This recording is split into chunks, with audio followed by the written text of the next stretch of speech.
জানিস বন্ধু, ওই জায়গাটা ভূত আছে। জানি ওই হ্যাঁ, সবাই গ্রামের লোক বলতো। ওই একটা আছে না, ওইদিকে তাল গাছ, ওই তাল গাছে ভূত নাই পা দোলায়। হ্যাঁ, আমিও প্রায় দেখেছি। এই হ্যাঁ, ফেলিলাম কাঁটায়, বিছানা কেটে ধুইলো, মা ধুই দিল আর বকছিল আমার। তাহলে একটা সাধু বলবো? হ্যাঁ বল। ছাড়াই হ্যাঁ, তার নাম শুনলে তাহলে সবাই আসবে। তাই তো কি নাম ওর? ধনকুমার।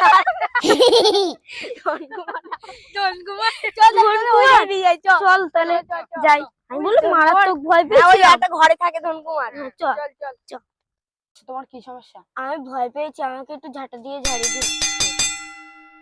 ভালো করে ঝাড়িয়ে দিবে। আমার তিনটেই ঝাড়িয়ে দিচ্ছি। ঠিক আছে, ঝাড়িয়ে দিন। তোমাদের নামগুলো কি? আমাদের নাম জিৎ খগেন। আপনার নাম? কালু এটা। ধনকুমারের জয় জয় জয়, হংনম কাঞ্চি তুলে বলতে আপনি জয়। দাঁড়াচ্ছেন না গুণ মারছেন?